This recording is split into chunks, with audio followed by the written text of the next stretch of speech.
Well, I'm Captain Ed Shields. I was the last captain of this vessel when we were operating in the salt fish trade out of Puget Sound. The last voyage was made in 1950, going from Puget Sound to the codfish banks of Alaska. The Thayer is a three-mast schooner built in 1895 for the account of the E.K. Wood Lumber Company. She was named C.A. Thayer after the head bookkeeper in the firm. She operated for many years for the company, hauling lumber from their various mills, oftentimes from the mill in Hoquiam, Washington, to the San Francisco Bay area or down to Southern California. In 1912, the E.K. Wood sold the Thayer to Pete Nelson, and she was engaged then in the salt salmon business, operating from the San Francisco Bay as her home port and packing salted salmon in Bristol Bay. This continued until 1925, when the Pacific Coast Codfish Company and my father, Captain J.E. Shields, bought the Thayer, brought her up to Puget Sound and converted her into the salt codfish trade. And she operated in that trade until 1950. The useful life of the Thayer came to an end because fast auto freight trucks and the prevalence of mechanical refrigerations in all the grocery stores made fresh fish available nationwide, and that brought an end to the use of salt preserved food. One of the first operations in the spring was to take on about 200 tons of bulk salt. The fish were cured in salt, and this is salt that had come up out of San Francisco Bay. Then we had roughly 3 weeks or so of putting all the rigging on board. Here they're reeving off some of the halyards. These are manila ropes. They've been in the warehouse to stay dry all winter so that they will not rot. Here's the sail, one of the sails going aboard. I had my own sail loft there where I could do all our necessary repair work to the sails. And here's part of the process of fastening the sail onto the boom. And the foot of the sail was fastened with these foot ropes.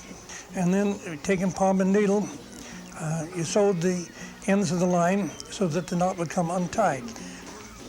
We had a total crew of 30 men. We were going to be at sea without any resupply for 5 months. So we had to have all the food that was going to take to supply this crew during that time. And the last thing to come aboard was the dories. We had 14 fishing dories and 2 spare ones. And then finally on sailing day, we hoisted the stars and stripes. And here we are leaving our friends behind.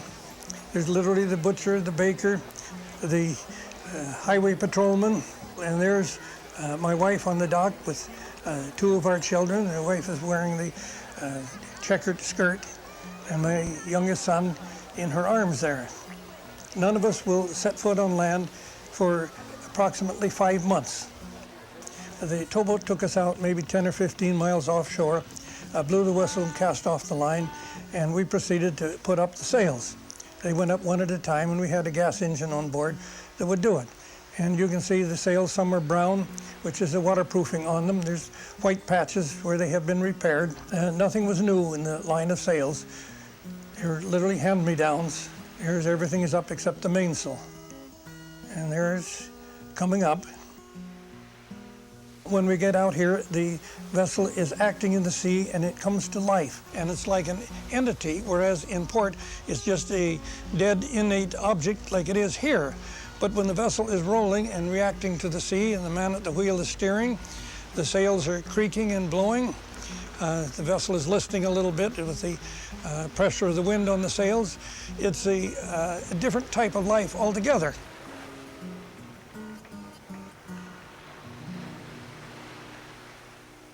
There we are, all the sails set, and we have between 1,800 and 2,000 miles to sail before we can get through Unimak Pass and the Aleutian Islands. Both fishermen and fish dressers were the ones that handled the vessel and did the sailing and maneuvering. Some of them had been to sea all their life. Many of the men were in their 30s to 50s. They were very, very experienced seamen, most of them of Scandinavian origin. Well, they were experts at rigging. They could put in a splice in no time, whether it be wire or rope. They could use the palm and needle to mend the sail when it was torn up. And we had no trouble that way. We had a crew that knew how to do the job. Some of these men look like they're wearing skirts. They're all men. We call them petticoats, and they're far easier to maneuver around than wearing the oilskin pants. Here are the men preparing some of the gear. They're working on the forge and working on one of the dory anchors. When we were fishing, each dory carried an anchor like this. When they went out to where they were going to fish, they dropped the anchor so they wouldn't drift with the tide. This man is casting a fishing sinker, or lead as we call them. He has a ladle there in the forge. The man is testing the temperature of the lead with a piece of paper to see that it isn't too hot. Form was made in this bucket of salt. The hot lead poured in there, and then when it cooled down, was taken out. In this case, the man is trying to take the paper off before it has finally cooled. Here is a picture. I'm taking a sight on the sun. This is the method of navigation by comparing the angle of the sextant and the time of day with the proper tables. Finally, we come up to the coast of Alaska, and here we're entering Unimak Pass. On the south side of the entrance, but on also the east side, is Scotch Cap Lighthouse, and it is named for the resemblance of the headland there to a Scotchman's tam. This is the wreck of the Mount McKinley on the beach, which was lost in Christmas of 1942 during the war, when the lighthouses were not operating. Finally, we arrive at a place I think is worth trying for fish. We bring the sails down. These men are out on the end of the jib boom, making up the jibs, and they will be tied up there so that the wind doesn't whip them around. And we drop the anchor. And this is probably in 25, 26 fathoms of water, possibly 20 miles offshore. On the fishing grounds, breakfast was at 4 o'clock in the morning, and as soon as everybody was, at least the fishermen were through with breakfast, we launched the dories. They have to be taken in every night and secured. You never leave the dories in the water overnight. So there was 6 dories in davits on each side of the vessel and 1 on deck. Now these are experienced fishermen, and after 2 or 3 days of launching the dories in the spring, we could have all of these dories in the water and the men in them in 7 minutes. There was a 10 horsepower outboard motor in the well in each of these dories, so the man cranked it up with a hand crank, no electric starters in those days, and he would run out maybe 2 miles, maybe 4 or 5 miles to where he thought was a good place, drop the anchor overboard, and put the baited line over each side of the dory. Lines were hauled in by hand, and the man stood in the middle of the dory. The fish were originally placed in the stern section of the dory, where these fish are going, and then when he got a lot of fish there, he would move some of them into the bow section of the dory. So the men would fish this way from, we'll say, 5 o'clock when they started, start coming back aboard around 9 o'clock, bringing in whatever fish they had caught for the morning so that they could be unloaded, man have dinner, and the dressing crew could start cleaning the fish, after which the man went back for the second trip of the day. The fish were all counted in as they came, and each man was given credit for how many fish he brought in every day, and at the end of the year paid according to his proportionate share of the total catch. And there's Mr. Codfish. This is an extra big one, and you can see his chin whisker sticking down there. This fellow weighed probably 25 pounds.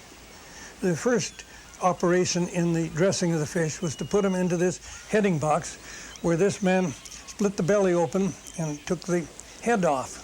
The man on the right is removing the entrails, and this other man is splitting the fish. First the full length of the fish to lay it open, and then he takes out all of the backbone that is behind the belly cavity. 600 fish an hour is the standard rate of doing this. As the fish were cured in bulk in the hold, they were stacked up somewhat cordwood style. This man is sitting on his knees on top of the stack of fish. He lays one fish down, split side up, and then by experience puts enough of salt on the fish to cure the fish.